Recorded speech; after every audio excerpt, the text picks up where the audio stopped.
Hi, I'm Lisa Dahl, health and well-being coach, and welcome to Getting Healthy Without Rules. This show is about understanding the things that impact your wellness and finding ways to improve it.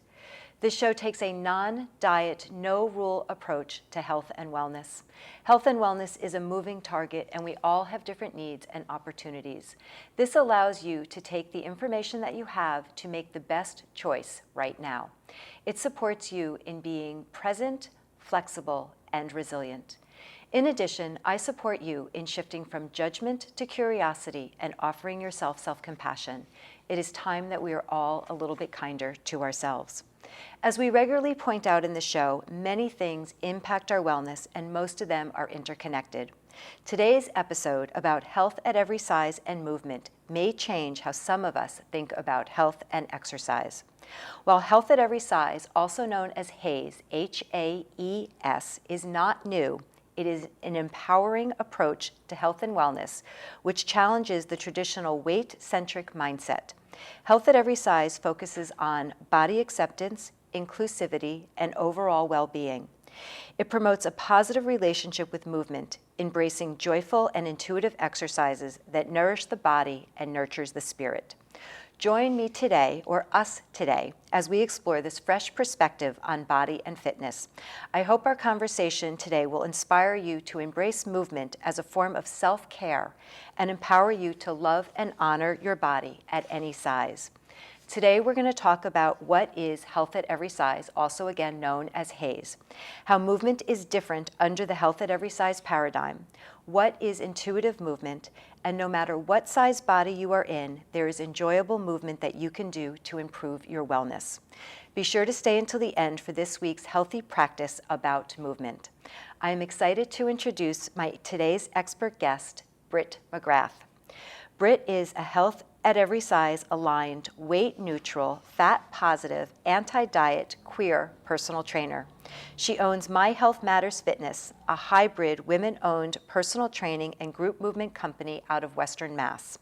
Britt, welcome to the show. Thanks so much for having me. I am so excited to get into our conversation. Health at every size is such an important topic. Absolutely. Let me begin by saying that in today's episode, we will again use the word fat or larger bodied. For example, you can be fit, happy, and healthy in a fat body. We use these words as simple descriptors without judgment. Fat is simply another adjective. Like thin, and it's up to us to remove the stigma and the negative connotation that society and diet culture has created. Okay, let's dive in. So tell me, what is health at every size in your own words? Yeah, health at every size is this much needed alignment or movement or philosophy, whatever way that you want to describe it. But I really like the word alignment because I feel like in the health industry and specifically in the diet and fitness industries, we're very much plagued or followed by very toxic ideals of what health means, especially in regards to your body size or ability level, you know. And so health at every size is this beautiful alignment that goes regardless of what you look like, regardless of your size, you should be treated with equal value, have access to health care and providers that will look at you and treat you in a way that they would treat any person that walks through their door. And I think that's super important since there's been so many communities of people who have been vastly marginalized by the fitness and diet industry. Health at every size has a very deep personal meaning to me. It is the thing that changed my entire perspective personally and professionally. Mm-hmm. I came across the book, and it's now probably 4+ years, and everything that I thought to be true about happy, healthy bodies was blown up in those 300 pages. Yeah, it's amazing. It's so valuable to find this alignment and to be like, that's what this is. And it's important that other people are felt and heard from their own lived personal experiences. How did you get into the health at every size philosophy, alignment, meaning, approach, whatever word you want to use. Yes. You know, I feel like I've always had that alignment. I just didn't know what it was called, to be honest, because growing up in that toxic industry over time, so I was an athlete from a very young age, actually not super young, but I was like 9 years old. I was a soccer player. And I kind of grew up with this relationship with my body, like if I do this, it performs like this, and that's kind of what that looks like. And then that evolved into becoming an instructor, a movement instructor, and then became a personal trainer. And from there, it kind of helped me realize like what is important for my clients to get out of our sessions. And with my own personal background with eating disorders, disordered eating, like just really, really negative, toxic relationship with my body, I was able to apply what's helped me and my own personal experience and journey with what I see so many communities of people go through all the time and have never been heard or listened to, or just kind of like to commiserate sometimes and just get to speak their truth. It is such an empowering thing for me to be a part of, and I'm just so honored to be able to be hopefully a safe space for so many people. I can just feel your passion come through it. I can see it in your eyes. I can feel it in your entire body on how much it means to you. The Health at Every Size non-diet approach challenges traditional fitness and weight loss narratives. I see this firsthand with many of my clients that it's more effective, motivating, and sustainable for most people than following diets and rules. Why do you find that it works so well? Who doesn't want to be heard? Like who doesn't want to be able to step into a place and feel validated and non-judged by the way they look or their ability level, you know, or skin color, like whatever it is. When someone comes into a space, it's so important to feel like there's either representation in that space or that there is professionalism from a provider that can be in that suck, you know, in that situation where you can sit with it and be like, this is really hard, and I'm going to sit in here with you and help you through this experience. It's not about fixing. It is about holding that space and having them be seen. Absolutely. And knowing that they're not alone or the only, you know, you don't want to minimize it in that, yes, it's their experience, and also letting them know that they're not alone in that experience, that common humanity that so many of us are suffering with similar things. I see it all the time. I mean, loneliness and this loss of community, especially with the past 3.5, almost 4 years, I've just seen it so much. And the number of times that someone's come to me and gone, I just need someone to sit here with me and help me learn about my body in a non-judgmental way and just kind of be there. It's just amazing. And I feel so honored to be able to work with people who trust me to hold that space with them. It's pretty magical. Yeah. What are the benefits of focusing on body positivity, self-acceptance, neutrality in the realm of fitness? I think that one thing that's really important to kind of acknowledge is that it's okay to not feel positive or accepting of your body all the time. So I think a lot of times with the body positivity movement, or even weight neutrality or things like that, I call myself a weight neutral trainer, but I think I use that term in a way that goes, it's okay to feel how you're feeling that day, because you're gonna wake up some days and go, I don't like the way my body looks today, or I don't feel good in the way my body looks today, or putting on clothes, or whatever it is. I think it's so important to kind of go, it's okay if I'm not feeling body positive today. Or self-accepting. And how do you help your clients get through that moment in time? Yeah. I have them acknowledge how they're feeling, try not to push it away, just kind of letting themselves sit with that sensation, with that feeling, and then go, I hear that, and let's look at all the amazing things your bodies can do now.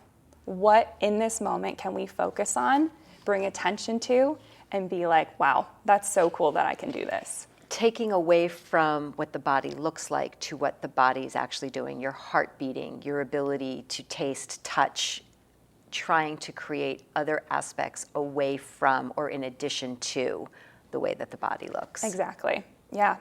It's so important to focus away from how we look, because as we age, as we experience trauma, other parts of our lifestyles, we're supposed to change. Right. We're supposed to change and evolve as human beings. And we're constantly told that if we change or if we don't look like this small box that society has put on us, then there's something wrong with us. Right. And we have to fix it. It's so interesting, when you have children, we're so excited when they're changing and they're growing, and then it gets to that point where we don't talk about their body. All of a sudden there's something wrong with their body. Somebody is having that comment, and then it just gets exasperated as we get older. We have no choice except to have our bodies change, because the alternative is that we're not here. Exactly. It's black or white. We either change and grow or we're done. Exactly. How do we learn to accept and relish the process that the longer that we are here, the more changes that we are going to experience? Yeah. That it's not always, it's not negative. Right. Right. And it's hard to fight decades, of a lot of bad marketing and pinpointed marketing to tell us that, right. Oh, well, if you buy this product or if you look this way, like, guess what? It's going to be magical and it's going to be everything you want until it's not. It's going to fix you. Magically, it's going to fix you. Exactly. And, I think we take the approach that nobody is broken. Mm-hmm. How do we help them heal with their experience? Right. Right. How do you support your clients in developing a positive relationship with exercise and movement that is not centered around weight loss? It's hard sometimes. It's very difficult for people to, one, look for a personal trainer that isn't weight focused. I feel like I'm definitely not alone in this movement, in this journey. I know many wonderful personal trainers in this field, but because of the negative, rightfully so, connotation of how toxic the fitness industry is, it can be really challenging to find someone who isn't weight focused. And often there's a lot of denial. Mm-hmm. Oh, I'm very weight neutral.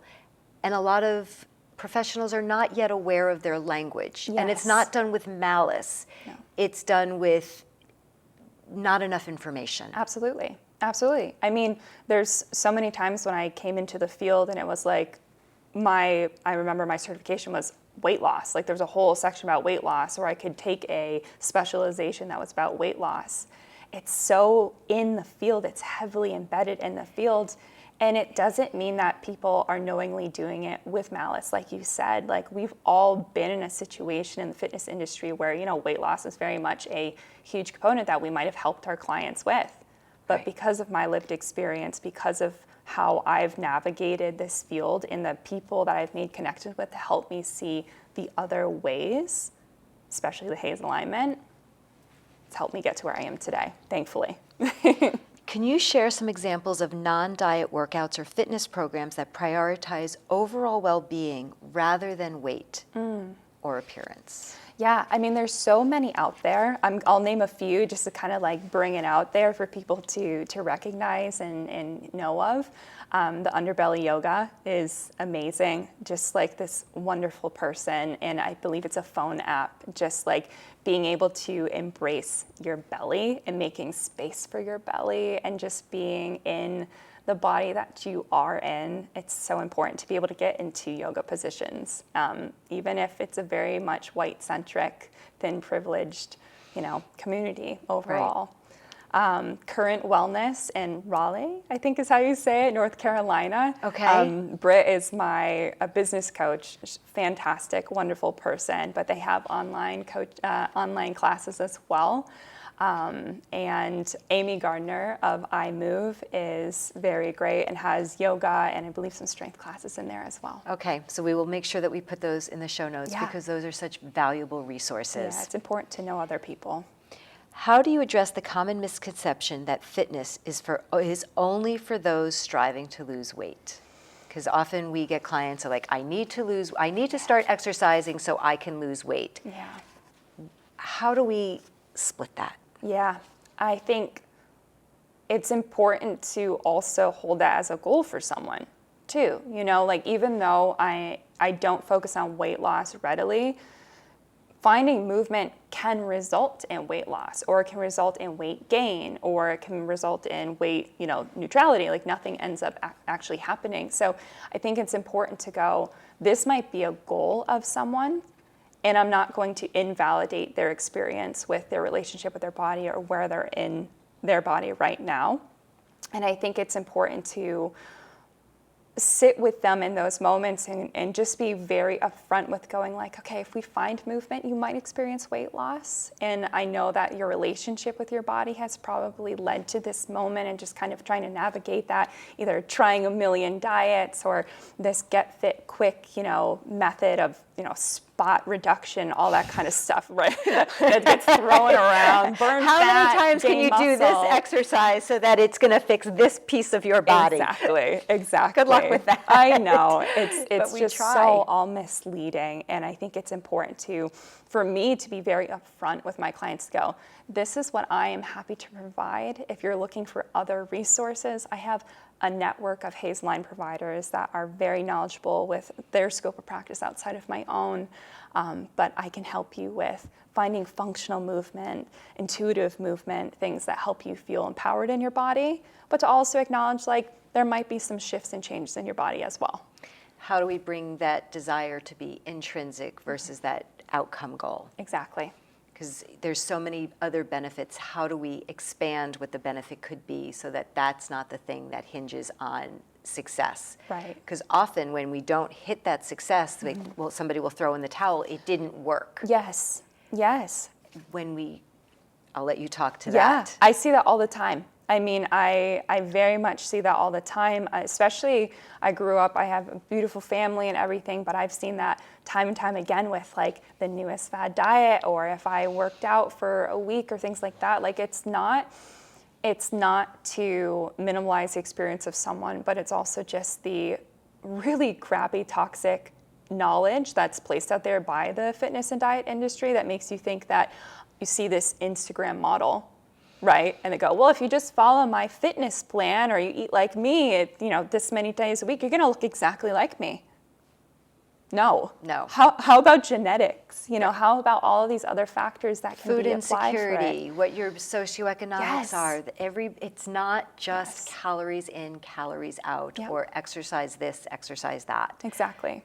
Yeah. We're just not set up that way. And the thing that's beautiful about HAES Alignment is that because of this very full, intuitive approach for clients, if someone goes, I didn't lose the 30 pounds that I wanted to, they picked up millions of other wonderful things that they've recognized about their bodies, whereas many toxic, diets, get fit quick, however you want to say it, they have not been beneficial for helping people recognize anything other than how much they weigh and hating themselves thin. Right.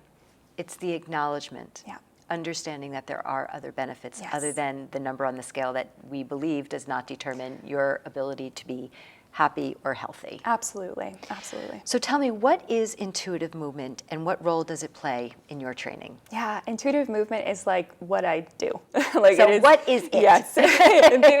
Intuitive movement is basically taking a step back, and most of us are going through life very much in our head, very much head, focusing on the millions of things that you have to do, focusing on maybe a lot of the disordered or the toxic thoughts that kind of creep into our brain, especially when it comes to our body. And a lot of people have trauma surrounding their bodies, and maybe they want to disassociate from their body, and that's okay. But intuitive movement allows space for people who are ready to start taking those baby steps into going, I'm going to sit with myself right now. I'm going to acknowledge how I'm feeling currently. And I'm going to perform movements that make me feel connected to my body and support in what I need today in this moment, rather than the millions of goals they might have moving forward or the amount of weight they want to lose or things like that. It's very much taking ourselves into that present moment and supporting you where you're needing today. So for instance, say a client comes to me and they're very much like, I love lifting heavy weights. I love lifting heavy weights. I want to lift the heaviest weights. I love the way that makes me feel. that's great. We could always do that whenever they're wanting that, but maybe they come to me one day and they go, I'm so sore, or I'm tired, I'm tight, my mental health isn't well today. I will sit with them and I go, what do we need right now in this moment? Maybe we need some stretching. Maybe we need to just chat. Maybe we just need to like figure out another method, especially when we hit those really hard times in our life where it might be weeks, months, you know, any amount of time where we're just feeling different and off, and that's okay. It doesn't mean we're broken. It doesn't mean that we're off track, off the rails. You're not lazy. Exactly. Because that's the biggest thing when you are signing up for a program and you're doing this thing and you're supposed to go in and you're doing strength training X number of days a week and following the program. Yes. And then on the weekends you're exhausted. Yeah. People don't understand that they have the choice to say, today's not a great day to do this. Yes. I'm going to do that instead. Exactly. And again, it's not about being off track. You're always on track. Always. Yeah, you're right where you need to be.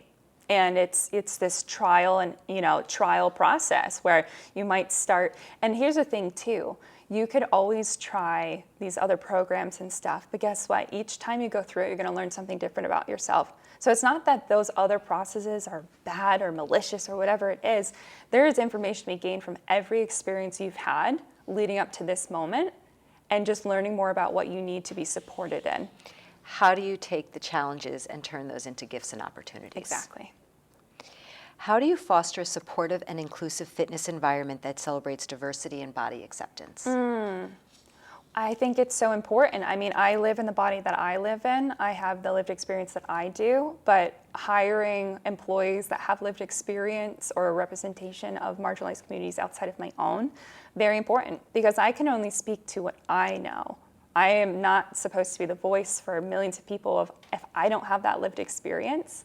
So it's my job to also help raise the voice of other people who might not have had the opportunity before, that I can help bring into the family and kind of help, find inclusivity, exactly.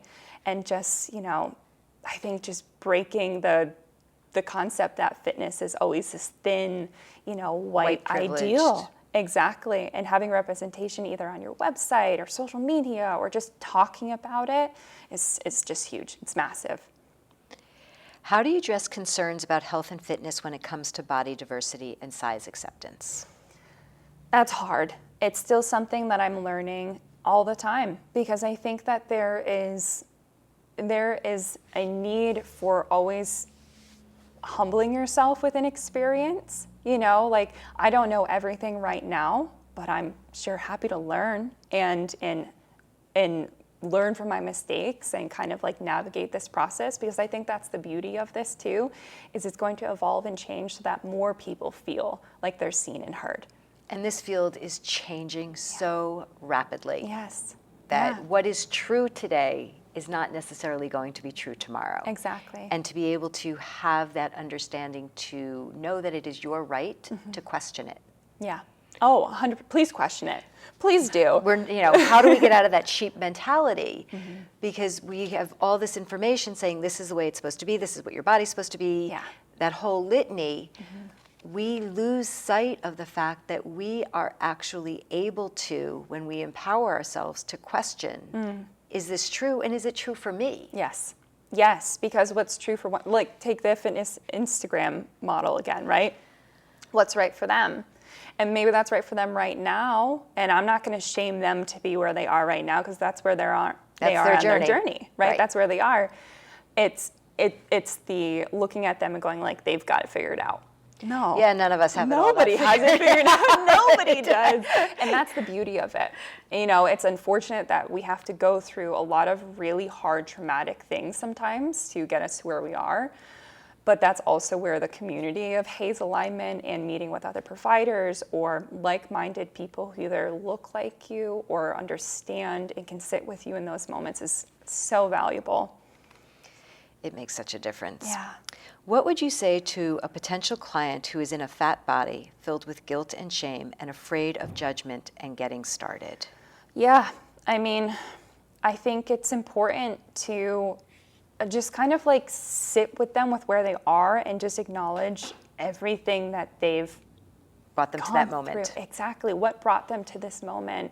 Why do they feel shame and guilt in all of these things surrounding their bodies? Like, I mean, you can think societal standards of what that looks like and everything for sure. And I think it's important, you know, what I would do in those situations, I would just be like, I hear you. And I'm not here to change your mind necessarily with all of the things that you're experiencing and feeling. That's what like a team of other professionals and stuff do, dietitians or therapists or anyone that can help with me, because I can only go within my scope of practice. But I think it's important to have a team surrounding people to help them feel validated and to feel like their experience is very common with a lot of people experience as well. And to just go, let's take some steps.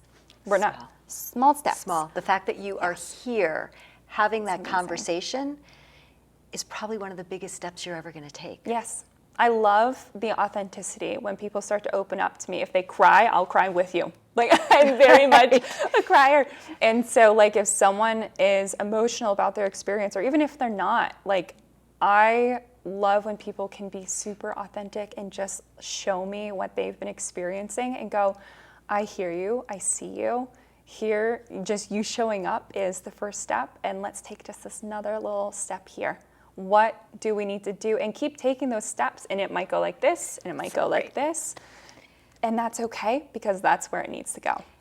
And community starts with just one more person. Exactly. It doesn't have to be a huge group. Once you find acceptance of one person, that helps you be seen and starts to remove some of the stigma and some of the shame that you're not alone sitting in that muck. Exactly. Exactly. What challenges or obstacles do clients typically encounter when transitioning from a diet-focused mindset to a non-diet approach to fitness, and how do you help them navigate those challenges? Oh man, it is hard. It is very hard to kind of flip that switch of going, oh, I find movement because it makes me thinner, it makes me lose weight, it does X, Y, and Z, to I'm finding movement because it supports me, because I actually enjoy it. De-stress. De-stress. It's great for my mental health. It's great for community and connection with other people. I sleep better. I sleep better. Like, my concentration's better. Like, whatever it is that people are trying to get from movement, it can be such a shift for people to go from hating ourselves thin or punishing our bodies with our drill sergeant or whatever you want to call it, and kind of going like, this is the reason why I move. And if I skip a day, oh no, I'm off track. Right. You know, I have to make up for it. I can't eat as much, or like whatever, you know, we have all been through. I think it's important to know, like, it's okay. You're going to have those days, and it's important to know that. Right. Yeah. I mean, I think we all, you know, I think we both come from a regimented time in our lives where this is what we have to do to work out, to exercise, to run, to do those things. Yes. And I know for me personally, that has changed completely. Yes. That I will choose to go spend, nature is my savior. Yep. Is the best way to put it. Yes. You know, our weekends are like with my partner and I, and we have our wonder dog. Yeah. And it's about the joy that we spend of time together, watching her be happy. Yes. And it's time for us to connect and notice what's going on in addition to the movement. And it becomes such a more satisfying, a different satisfaction. Right. It's not, I can't say that it's better, because sometimes I do really love to go do my own thing. Right. I have allowed myself to have space for other things that I would not have done because that was not in my regimen. Like, that is not going to get me to where I need to be. Exactly. Yes. I taught a class with a fellow colleague not too long ago. It was a 6-week course about rediscovering movement, and it was for people who either are trying to get back into finding movement, have been in movement, or just wanting to think about going back into movement again. And that's a step itself. Exactly. That is a step itself. And it was amazing to hear and kind of like explore what movement even means to people. So if it's going out for a hike, that is definitely movement. If it's lifting weights, that is movement. What about going up and down the stairs? What about getting off the couch? What about doing the dishes? What about just walking around your house? Like, there are so many forms of movement that we do every single day. Little micro movements make a difference. That we just push off to the side because we're like, oh, well, that's expected. Not everyone has the privilege of being able to move that way, but also what is wrong with those movements that is lesser than lifting weights or going for a 5-mile run or whatever it is that you think is better than those movements. They're all movement. It's our relationship with movement that needs to shift a little bit with time and go, okay, how am I approaching this movement? And what's interesting is that, everybody's at different stages of change. And often trainers, coaches, they think that their target are the people who are like in preparation. They're ready to make that change. Right. What we're missing is a whole subset of people who are still trying to figure out the pros and the cons. Yes. And how to have the confidence to be able to make that shift. Because if they had that, they would start to make that next step. Yes. How do we open the doors to include people who are ambivalent? They're nervous. They don't know what to do. They finally have realized that they want to do something. They just don't know what that next thing is. How do we welcome those people into the space of change? Absolutely. I think it's so important. Something that I really emphasize as a trainer is the information that I'm sharing with my clients and the why behind movements. So a lot of times, like, what I could do is I could be like, oh, go do, 10 push-ups, 10 squats, 10 pull-ups, like whatever it is. Not that I would do all of that, but just like throwing out some exercise out there. Okay, but why am I doing that? What muscle groups am I getting? What's the purpose of this? Is this helping with my functional everyday movement? Functional everyday. And most of the time people are trying to understand, okay, like this, I want to find movement, but what's the purpose of these programs that I've been doing? And when you start to break it down and go, I'm having you do push-ups because it's gonna help you push yourself off the ground if you ever fell, especially if they're part of the older community.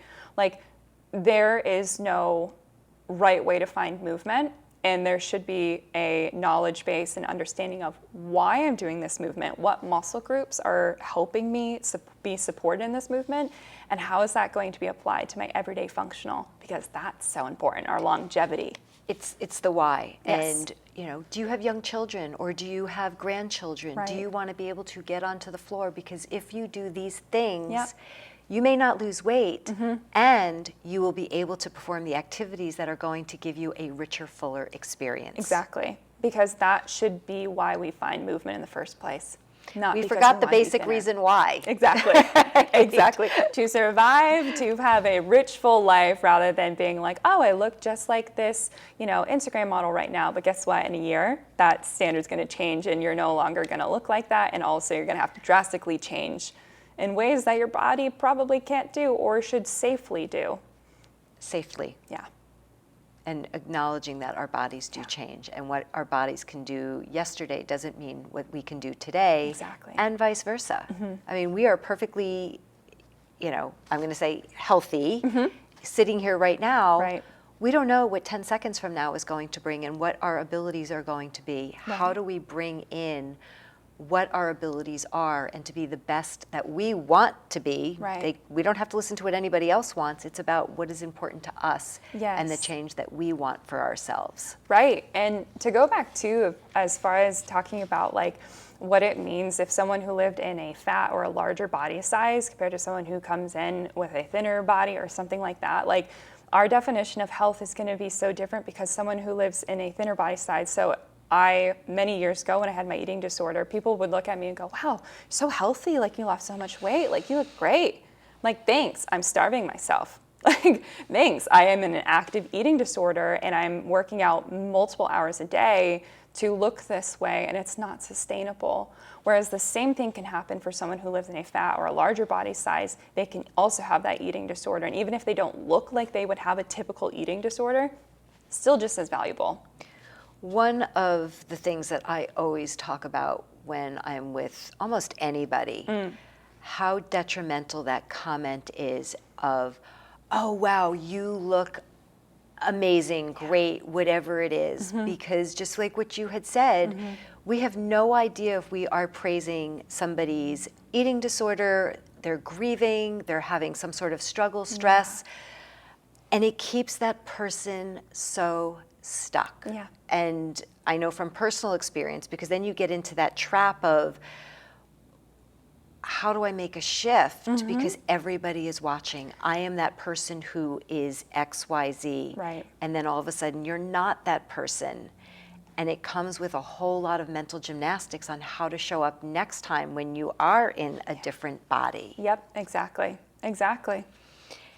Focus on, I'm so happy to see you. Or if somebody is sad or struggling, look, I'm looking at your eyes. You look like there's some sort of sadness. Call it, name it, connect. Exactly. Stay away from that physical thing, if that is the only thing that you take away from today's conversation. Yes, please do not comment on other people's bodies. That is the most important thing that there is. Yes. Without a doubt. How do you address the common misconception that fitness is only for those? I guess I probably already asked that question. Let me That's okay. go back to something different. What message would you like to convey to individuals who may be hesitant or skeptical about the non-diet and health at every size approach? I mean, you've probably gotten to this point where you've tried every diet or every fitness regime under the sun, right? Been there, done that. Been there, done that. Myself as well. And you know what? It's never left you feeling fulfilled, supported, sustainably in a body that makes you feel authentically you and how you want to go throughout your life. HAES will help you. HAES is so programmed to do that. Like we're HAES alignment is helping you meet yourself where you are, regardless of your body, regardless of how it changes and shifts as you find movement. And just acknowledging, like, it's okay to change. It's okay to change. And it's, if you've gotten to where you are right now and your journey has been trying these other things, guess what? That's okay that you've tried those things. There's no shame in that. But why don't we try this way? Right. You can only beat yourself into submission for so long. And how has that worked for you? Yes. Long period. It may work in a small snippet of time. Overall. Yeah. And again, shifting away from that diet message, that diet culture, you're not giving up. You're just being open to potentially new thoughts and acceptance. And it's terrifying. Oh, it's super scary. Terrifying when you make that shift. I mean, just speaking of my own personal experience with it, to go from I'm working out this many days a week for this long, and this is how, it is to look this way, to going like, I'm finding movement because this is what I need today. And wow, my mental health feels better as a result of that. Like, that was a big shift. And I felt so many feelings of, grief or, just like pain even, of just like this mourning sensation of like, but what happens if I don't look like this anymore? Like what happens? What happens? Yeah. What does happen? You're okay still. You're okay still, and you know what? It's going to be hard, but I am way happier now than I ever was in that eating disorder, high functioning or not really functioning fitness routine, the compulsive exercising of it all.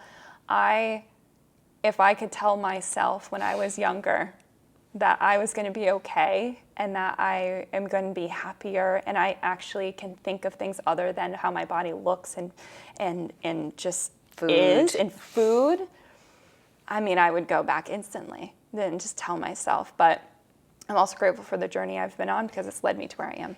And it's a new okay. Yes, it's a new okay. Our idea of definition of what is okay shifts with time, and that's part of the growth. Yeah. Tell me about your practice at My Health Matters Fitness, because it's so unique. And I just want everybody in the entire world to be able to find a place like yours. Thank you. I'm so, it's my baby. It's my baby. So I started My Health Matters Fitness in 2020.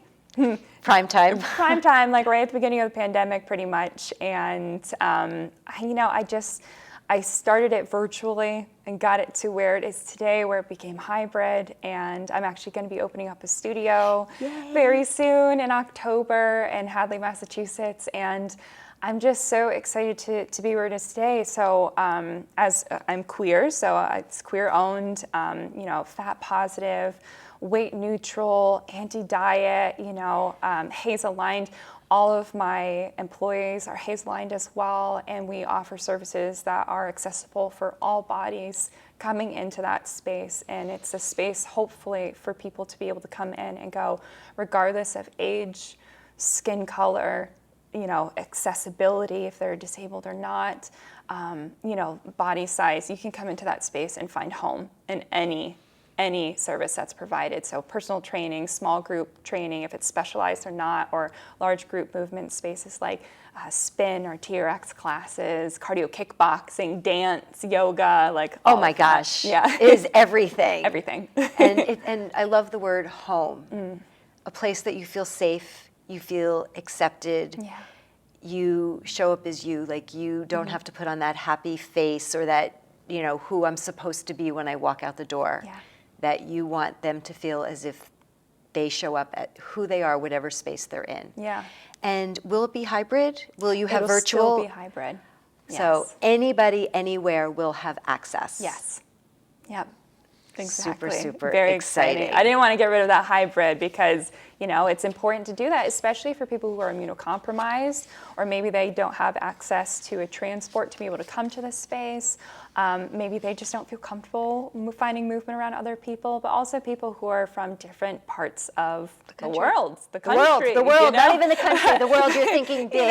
Maybe, we'll see, but it's, Round the clock, 24-hour options. Exactly. Like, I just want people who might be struggling to find a space to be able to find MHM and go, cool, like this feels like home, or, I resonate with this message, and I hope that it is a space for many people. And, we keep going back to that word home, because whenever I have walked into a personal training studio or a gym, home would not be the word that I would use. Right. And I'm a certified personal trainer. I do not like to go to work out at gyms because I do not feel like that is home. Yes. And I am experienced, I am educated. It's supposed to be my space. Yeah. And it's one of those spaces I purposely stay away from. Yeah. So Yeah. home is just a beautiful, beautiful way to be able to welcome people in. Thank you. How can clients know if they have found a Health at Every Size aligned trainer? Well, Google can be helpful with that, but it's not the most reliable source. And there's so much hijacking Yes. of words and connotations. What do people Absolutely. need to look out for? What are the red flags that are, smoke and mirrors? Weight loss. The second they start going, hey, how much weight do you want to lose? Or do you have any weight loss goals? Or let's take measurements, or things like that, red flag. Usually a red flag. And again, this isn't to shame trainers or practices that are doing that. There's a learning curve and process to this. But if you're looking for a Health at Every Size trainer, they will not be doing that. Unless it's specific for a surgery where it is for quality of life and you need to get a specific surgery, that's the only time where I could see where that could still be HAES aligned. So I would definitely say weight loss or measurements is that. Also, like, if they're making you do certain movements, like let's do a ton of burpees or let's do squat jumps or things like some of the traditional kind of more traumatic types of movements. Burn off what you ate Burn yesterday. it off. Burn it off. You want a bikini body? Look like this, or do this type. Like, no, all of that is, I would not say. But again, not here to shame. Everybody has we've their all done space it. in place. Yeah, we've if all you're done it. looking for health aligned, Yes. those are the red flags. Yes. And let's be clear so that people understand what they are choosing Right. and what aligns best with their values. Exactly. And the Association of Size Diversity and Health, ASDA, ASDAH, is also a great resource. They have on their website, if you search HAES Aligned PTs or personal trainers and then ASDA, you'll come up to a list of all personal trainers that are part of the database in that in whichever area. It's separated by states. Yep.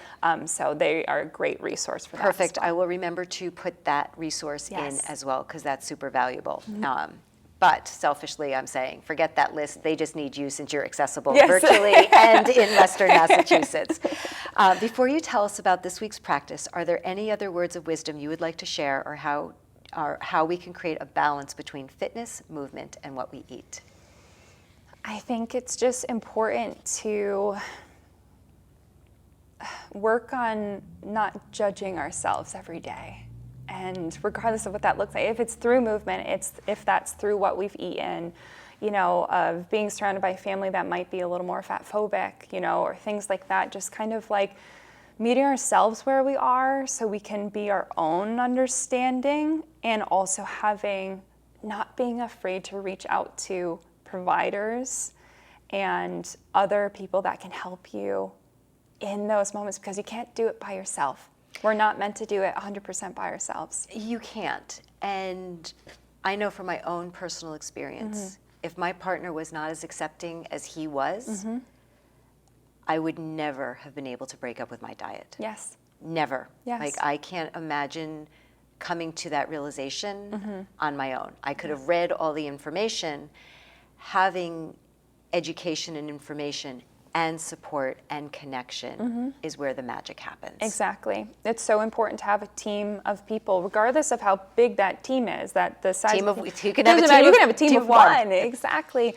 Even if it is one of your best friends or a family member or a coworker or somebody who is just there to help support you and hear you out, that's super important. So just don't be afraid to reach out to people, because we all need that help. We all need that support. Just one, that small step. Exactly. So please share with us the practice that you would like to have everybody know about. Yeah, I think one of the biggest things that's helped me quite a bit with intuitive movement and kind of my process with that and what that looks like from a health at every size perspective is recognizing if I want to find movement. So regardless of if you've been finding movement or if you're interested in just starting it, like whatever stage you're at, it's important to check in with yourself, just a little self check-in right before you're about to find movement, and recognize, am I about to go do this movement because my inner drill sergeant, or whatever you want to Who's in charge? Who's in charge of it? Whoever it is, are they determining that I should go do this movement and that it's going to make me feel like X, Y, and Z? Or am I checking with myself and going, I actually really love this movement. I really enjoy this movement. And I feel like that's actually what my body needs today. So it's important to take a step back sometimes and just check in with yourself and go, okay, my disordered thinking might go, I want to go for a 5-mile run, but maybe a 1-mile run is totally fine too. Or maybe staying at home and doing some yoga, stretching and stuff, because movement is movement. It's just our relationship with how we're receiving that movement or thinking about that movement, which is the hardest part. Shifting from judgment to curiosity. Exactly. What do you need? And when you check in, you're checking out of that autopilot and strengthening that relationship with yourself. Exactly, because that information is going to help you feel sustainably yourself and authentic, and help you through any stage of your journey. Whereas if it's all driven by our aesthetics or the inner drill sergeant, as all of us are aware, it's not sustainable. Right. Compassion has far more power than the drill sergeant. Exactly. Well, thank you so much for being my guest today. Thank you. Today we have learned about the Health at Every Size philosophy and how it promotes inclusivity and respect for all body shapes and sizes. If you are looking to continue the conversation, please join me for my monthly office hours and curated conversations. I also would love to encourage you to send an email, share your success, ask your questions, and if there's a topic that you would like to hear about, please let me know. Thank you for watching, and I look forward to sharing next week's episode on getting healthy without rules.